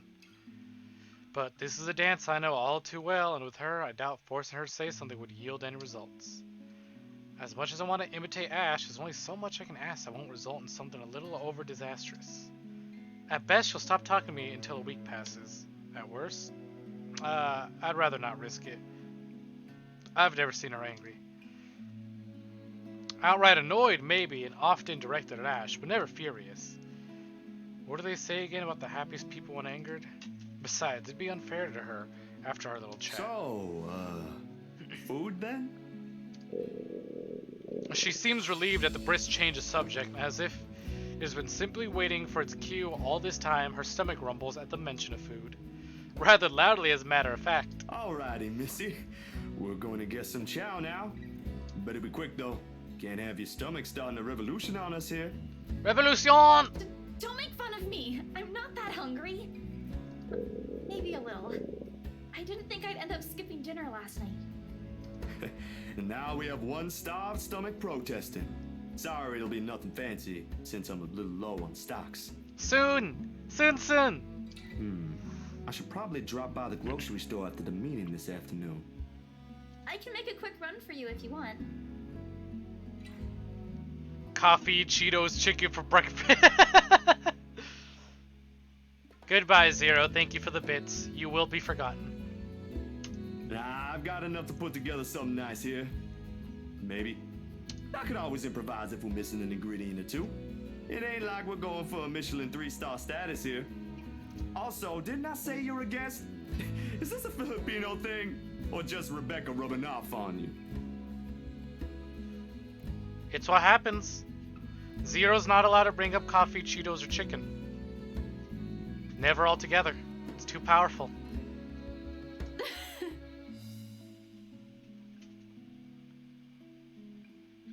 Just in case Clay's here. He can't bring up coffee, Cheetos, or chicken, and he certainly can't ask people if they've done their dailies. Stop priming it? No. Okay. Zero survives. It's an inside joke. Don't worry about it. Neither. The answer is neither. Did I accidentally skip something? Okay. Because if she stays idle, she'll remember. On second thought, I might need a little help slicing up the potatoes while I prep the ham. You up for that? What? Do you think instant noodles are all I'm about? A little bit. I'll have you know I can cook a mean paella with my eyes closed. All my siblings love it. Sure you can. Come on. I think I know what we'll do with those spare ingredients. Thought Primus doesn't enjoy visual novels. What a fucking nerd. Journal. Let me see the cute art of them cooking together. Oh, it's just the pills. Okay, I'm kind of sad now. Despite the massive effort to keep the mood light with small chatter, cooking ends up being a mostly quiet affair. Between us, the constant clapping of the knife against the board, and the muffled noise from the television I left running, words have become surprisingly difficult to string together. Yeah, this is pretty fantastic, huh? Y'all need to give visual novels more of a chance. I'm sure you think of stuff like Nekopara or Sakura Beach, which I do own. Sakura is off the table, though. That's banned on Twitch. But y'all probably think of those like really shitty, date the girl, kiss the girl, do dirty things with the girl, dating simulator visual novels, or haha funny meme parody visual novels. But there's some good stuff out there. Not entirely unusual, we've had moments like this before, but definitely unnerving with how things are now. I cannot wait to start Little Busters! That is one of my all-time favorites. I can't wait for y'all to meet the muscle man himself, Masato. Muscle revolution, yeah, muscle revolution, yeah. What a fucking himbo. I really wish someone else would come knocking at the door. As pleasant as this is, breaking the ice or keeping a conversation going has never been my forte. It's always been Isabella's or Rebecca's department. If it's just drama, no thanks, but I love horror, so even if it's mainly drama with an undertone of horror, that's fine. I just really like this. I just like good characters. I don't necessarily care what the overall plot is. I'm more about just good character interaction. Because at the end of the day, I spend time with your characters, not your setting. Your setting could be sick. If your characters are boring, I don't care. Hey, thanks for the hydrate. And this has some amazing characters. Little Busters has some amazing characters. And other visual novels that I plan on playing, like Phoenix Wright and Zeroscape, have fantastic characters. But those are stories I've played. Higurashi is one that I plan on playing, but I don't know anything about it. Aside from, the, you know, it's a fucking cultural phenomenon.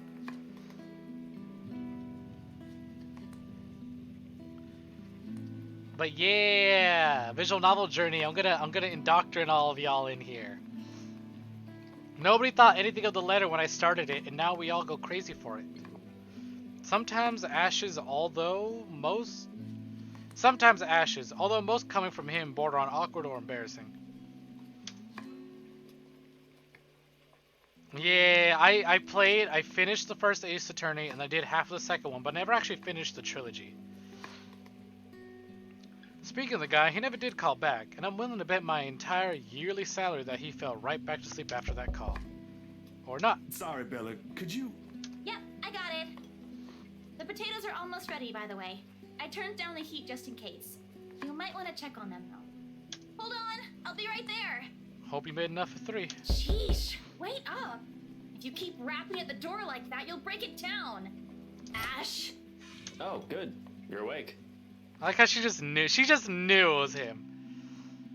Ash has already welcomed himself in when I take my eyes away from the oven. He's never been really keen with the notion of courtesies after he's warmed up to you, this guy. All 13 of my locks he broke can attest to that. Ash, you're a detective. You can't get past the locks without breaking them. Hot, beautiful mans. He's a good fellow, though. Maybe a tad bit standoffish at first glance, but he's trustworthy. Don't you have work today? I could ask the same of you. Mans breaks locks? Yes, he does. 13 of them, apparently. Hey, Izzy, man. Stop calling me that. Something came up? You need to drop the Z-Man. It's getting old. Ryu! Where is it? Where is it? Horny jail. Go. Bunk. 13, as in the organization. No, stop. Now I'm gonna get sent to horny jail because I'm thinking about Xemnas. But hell yeah, I like the organization. Ooh, which by the way, I found my Kingdom Hearts collection. I can play it again. Sorry, I got caught up with something at the precinct on the way here. Had to attend to that first before things got out of hand. I'd tell you about it, but you know how it can be with those kinds of things. Later, maybe. And you're here because... What? I'm not allowed to say hello? Because he loves you. He loves you, Isabella. I doubt you're here because of that. And you're not answering my question. And also, you know, we're making breakfast. Breakfast! Ah, my bad. Forgot to mention that. Look at his flustered sprite. It's so precious. He called earlier looking for you. Lion, but Worried also because you didn't come home puppy. last night. Puppy lion. You could have called my cell instead. You weren't picking up. Anyway, I'd really hate to cut this little get-together short, but I need to be somewhere else. Come on, Isabella, Already? let's get you home. I'll drop you off on the way. Wait, we're going now? He lightly claps his hands on her arm and begins ushering her out of the apartment, throwing a casual wave at me as they pass. Isabella, on the other hand, doesn't appear too fond of the idea. And sure enough, before they can even cross the threshold, she puts a firm foot down, the force alone to halt them both and catch the taller man off guard. It would have made for a funny picture, the way Ash almost crashes into her and Isabella giving him an indignant pout over her shoulder. Surprise and confusion are all over his face all at once, two things that rarely ever grace it if he can help it. A rare moment even for our small group. If only I had my camera with me. Dang. It's right there! It's right there! Run! Dash to it! What is it? Zach cooked something. If it's just food, I'll get you something on the way back. But the food! It's Zach's cooking. Real delicious food that actually tastes like food. I'm sure we have paper plates and maybe a plastic fork I can give you for the road. Get a few crumbs on Ash's car for me, will ya? At least stay and have a bite, please. Zach, help me here. These two. Whenever they're in the same room, sometimes it feels like herding a group of unruly kids instead of talking to two mature adults. One moment they're engaged in a pleasant chit-chat, and the next they're bickering over a minor issue. Frankly, if I didn't know any better, I'd have an overactive imagination. I'd say there's something going on. Never mind how utterly impossible that idea is. Or it might just be me reading too much into things like always. I can always hear Ash's laughter if I so much suggested such. Nah, I cooked, you stay, we eat. Now, I don't know about you two, but I think you guys should really stay. I've already made enough food for all of us, and it'd be a waste. Yeah. See, Ashton, how could you not love me? You know you wanted some of that. While I cooked up that special honey glazed ham you two keep on yapping about. Oh, fuck Got yeah, some honey scalloped glazed potatoes, ham. onions, and cheddar to go with it too. Oh, fuck. I'm so hungry now.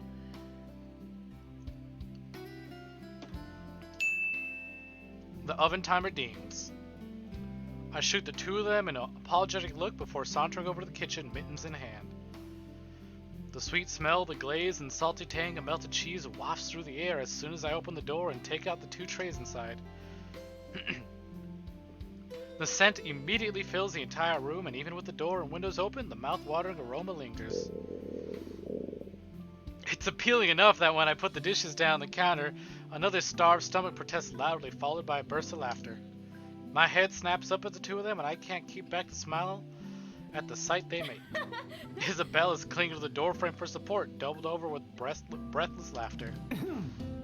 Ash is more composed of the two, trying to look unconcerned, but a flush has crept up his neck and cheeks. It's clear whose stomach that came from, and Isabella's not going to let him live this down. You're in no place to reject an offer of free food, Frey. I wasn't rejecting anything. Soon. Damn it, I just missed a meal, that's all. Aw, he's flustered. He's so flustered. Look at smug Isabella. Excuse me while I... Thank you. Shut it! Those guys at the precinct said it was urgent. Somebody has to be responsible for it. Well, aren't you precious? Right. You know, if you keep laughing like that, you'll burst. I'm sure it won't be as bad as your stomach suddenly rumbling like a starved. Hi, kiddos, play nice. It's gonna get cold if we keep this up. Ash, you gonna stay? Might as well, since Scaredy Cat's so hell-bent on staying. Ah, this is cute art. Look at fucking look at this fucking dude. Fucking sitting like an anime protagonist, fucking anime ass hair and his fucking anime jacket.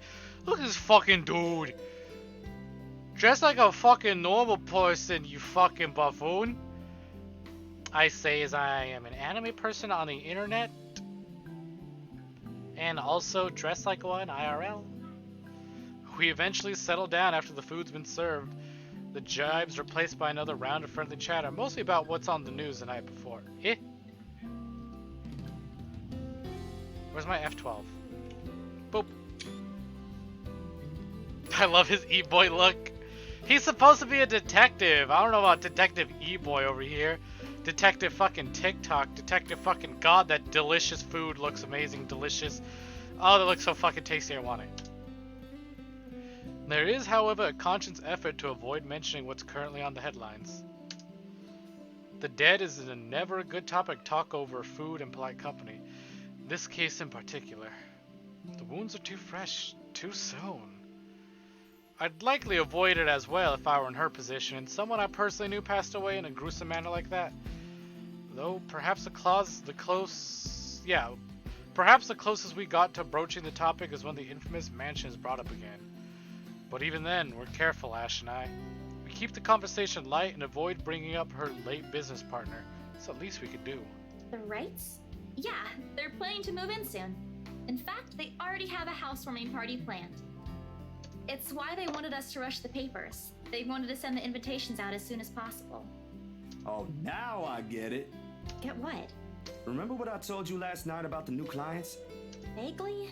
Sorry, I was a little out of it yesterday. Yeah, we kinda noticed. Was it the photo shoot? Yep, it's actually for the one you sold. Ermine. Something. Ermagerd! When you put it that way, I suppose it makes sense why my boss wants me to prioritize the couple. They can have those documents rushed at just a snap of their fingers. And they're more influential than I initially thought. Yeah, what if that even has influence over our heart right now? And I guess my boss is expecting a lot more from this project than I expected. Hope I can live up to it. Your photographs are more than good enough, Zach. You'd probably win an international award if you let yourself. You know, I just remembered. I'm like, I'm hungry. Look at this food they have. I still have slices of banana nut bread. I'm gonna eat with them, my friends. Ma'am Hana's easy to please too, as long as you're good at following instructions. Oh, if it's about pleasing Hana, I can follow a few instructions. If that's how she prefers to play, then I'm all game. I'm all in. I am game. Easier said than done. Different clients have different tastes after all. Still, a week? I don't think that's possible. Yeah, what kind of taste does this client have? Now that you mentioned it, yeah. They wanted everything finished at the earliest. Shut up, Ryu! Shut up! It's my stream! I don't go to horny jail, you go to horny jail. Ash is a dumb oh fuck. I clicked OBS. Ash is dumb, stupid boy. He's pretty, but fucking stupid boy. Hana is a dignified, beautiful, educated lady. It's different.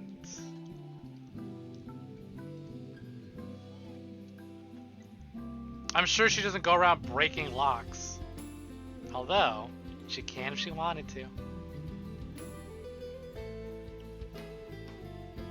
I'm in horny jail. I'll follow some instructions from Ash, alright? I mean, he is a detective. He would be the one giving them to you if you're in jail. To be honest, it's not unheard of, but... But it's still weird. Still weird, yeah? Why did he avoid the word fish? A slip of the tongue. Still, barely noticeable as someone who's already familiar with Ash's ways, yet, in this moment, it's impossible to miss. I shoot him a curious glance, but he ignores it. Rather pointedly. I can't exactly say it's like that, where I'm just the middleman after all. As much as I want to comment on it, I only know what's on the surface, not the in and outs. Yeah, I know he wanted to say fishy, but I'm curious as to why he avoided the word fishy. It's just that BRC and my boss are more hands-on with the legal stuff this time, despite having a separate department dedicated to it. Maybe Mr. Wright helped with it too. They have their own legal team for this, don't they? Well, they should have one.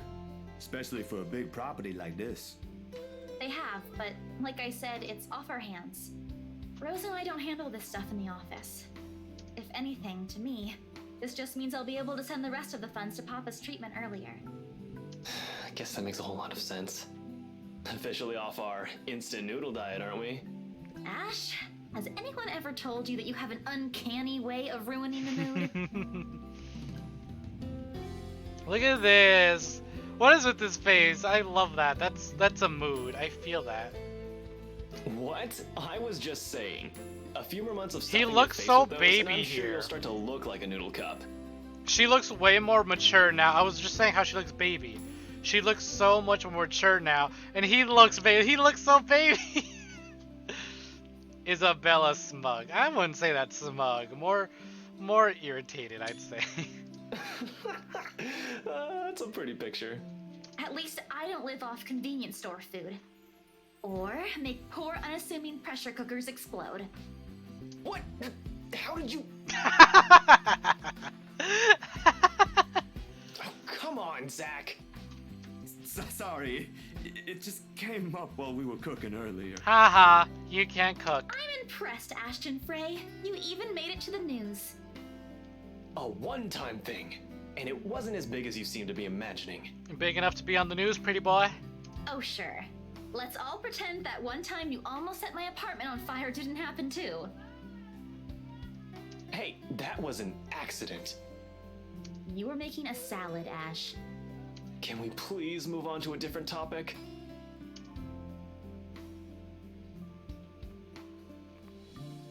It helps. The casual talk, the harmless teasing, the mundane stories, interesting enough to let time pass unnoticed. By the time lunch ends, the shadows are no longer at forefront of my mind. Why do you need fire to make a salad? He was just trying to grill some chicken. In a fireplace, maybe. I don't know. It's the same for Isabella. For whatever troubles her, I can never tell. Ash's cookies as offensive as Luke's personality. That's a good one. Ash's cooking seems to end up in ashes, it would seem. These things, the anxiety, the fear, they ain't easily seen, ain't easily forgotten after all. You go on ahead. I've got a few things I need to ask Zach. I'll be downstairs in a minute. Confusion briefly flashes in her eyes as she catches the keys he tosses over, but he doesn't give her an answer and waves for her to go ahead. How sure are you I won't be driving away with your Shirley? You don't even have a license. Do you even know how to? His car's name is Shirley. Papa taught me how. I'm probably a better driver than you. See you later, Zach. Thanks for the food. Anytime. Well, anytime there's food available, anyways. Always has to have the last word, don't you? You're welcome. I'll send you the recipe for the potatoes tonight. A grin is back on her face when she leaves and closes the door behind her. For a little while after we're left alone, Ash goes wholly quiet, listening, waiting for her remaining footsteps in the hall to fade. The earlier amusement is gone from his face, replaced by what I can only describe as trepidation. I know that look all too well. When he's like this, he's expecting shit about to go down some point That wasn't soon. very nice, Ash. What was that with Isabella earlier? You're usually subtler with your questions. They hired you. Hired me who? Don't change the subject yet. What's really going on here? The Wrights. Luke and Hannah Wright. You said your next gig is with... Is that what this is all about? My finger slipped. Didn't mean to skip that. Might be. Just be careful around them. You have no idea what you're dealing with when it comes to that couple. Oh, don't worry. I kind of have a clue as to what I'm dealing with. I'd rather you stay as far away from them as possible, but you're already here. Isabella's their real estate agent. Seriously, of all the people in Luxburn. Okay. I guess I'll just have to take your word for it. He nods, claps a comforting hand on my back, and turns to leave without another word. He's never been good with those. More often he fumbles with what he wants to say, but his actions alone are enough to tell me how grateful he is for the trust. He reaches for the knob as soon as he gets to the door, but doesn't turn it. Instead, he looks back and gestures with his head towards the table. I don't need to follow his line of sight to know what he's gonna ask about. He's likely taken notice of it the moment he entered the room. You back on those? I haven't seen you taking them in a year. Yeah, I kinda had to. It got worse after the film fest. The dreams, that is. I don't think I'll be doing that again anytime soon. Heard about that. Don't drop it, though. You don't want Becca scolding you. She actually enjoyed the movie you made, and she's hard to please. Consider that a small victory. You don't have to tell me.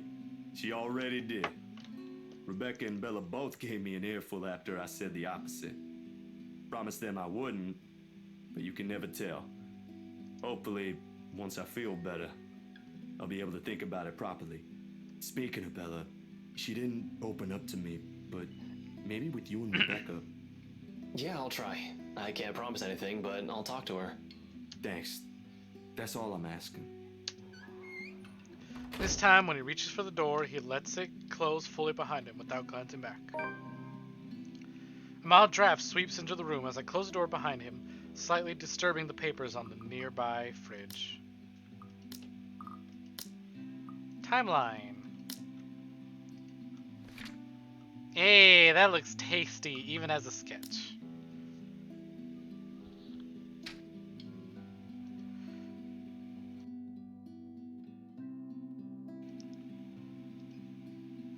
A lone note flutters by my feet, the letters on the surface glaring at me with mute intensity.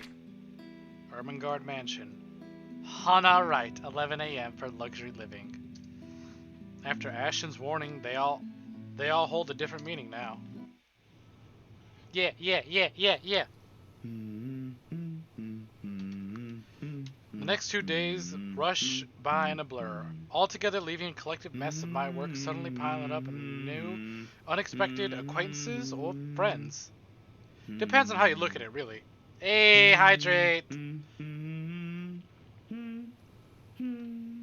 Other way, I'm stuck developing these photos at 3 in the morning to reach a deadline set by an overeager art director. Don't get me wrong, Julius is good, has a vision, and knows what he wants, but damn, he can be too enthusiastic sometimes. Doesn't matter when you couldn't sleep anyway. There is nothing new in it, of course. After years of working as a freelancer photographer, it's simply something I've grown used to. Get to know people, build a client base, do good work, and cash in some late hours if need be. Rinse and repeat. It certainly takes a while to get some footing on the field, but it's the kind of thing that pays off in the long run, as long as you keep at it. And given enough time, you might end up with big names on your client list. Names like the Wrights in particular. I never did pay much attention to them, but it's virtually impossible not to hear about them when local news channels or paper has something to say on their name. A party here, an acquisition there. Sometimes it's a new business venture, other times it's the everyday gossip that typically follows people like them. Not in a million years did I ever imagine I would end up working for such a high-profile couple.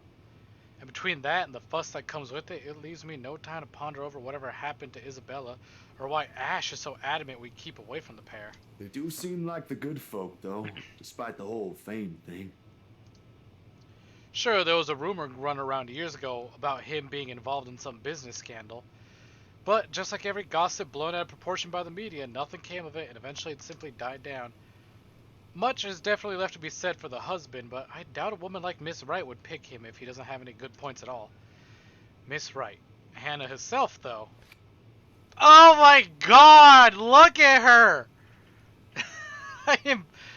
Ma'am!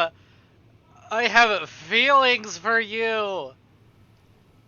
Hello, I love a British woman, and I didn't think I'd say that ever in my life.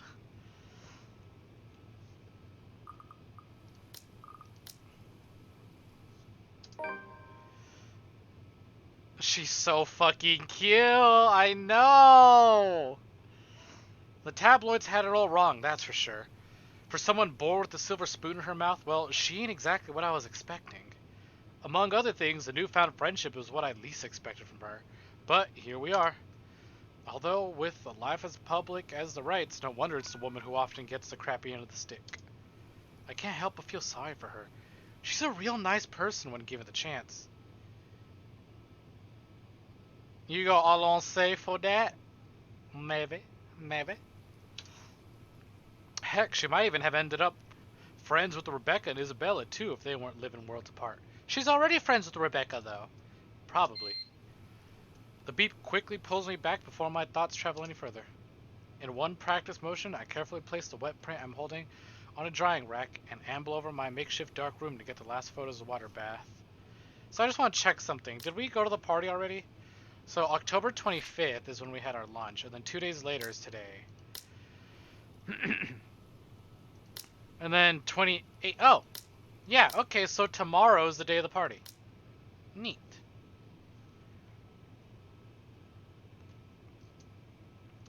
Inside the converted broom closet, the film processor lets out another soft clack before going on in standby mode.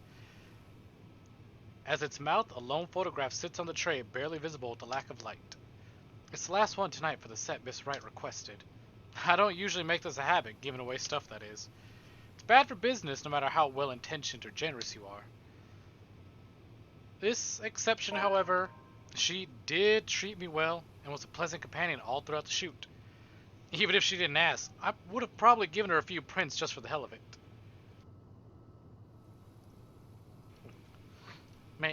May I please have a print as well? Miss Wright ain't such a bad subject matter to begin with. Maybe this is just me, but for someone who has everything at the palm of her hands, all the money in the world, a loving husband, and a plenty big mansion to call home, she's lonely. She doesn't just appear like it. It shows in the tone of her voice, how she moves, and most certainly in her smiles. Always hiding behind the glamour for the world to never see. Sometimes for people like her, small things like these help a little. Little reminder that the world can be kind too. Loving, sure. Yeah, surely, yes. Luke is loving. Maybe at one point in their marriage, but certainly not now. We're just gonna completely forget that he came to rescue us at the end of her chapter. But that doesn't count. Water drips from the paper as I blindly pick it up and gently lay it on another tray, holding a decent amount of photo flow. Don't call me Shirley. No, why not, huh? Ashton rides Shirley. I thought you wanted that. But, alright. Surely you don't want that.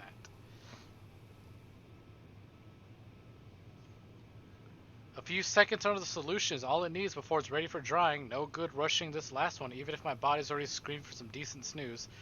I feel it. I feel it in me bones. It's gonna be the ghost and not Hana. So we're playing as Zachary now? We are, yes!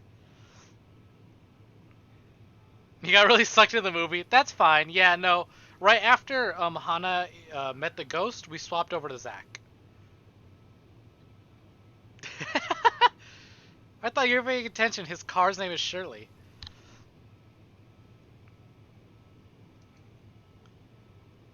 It was a good movie until it wasn't. What movie were you guys watching again?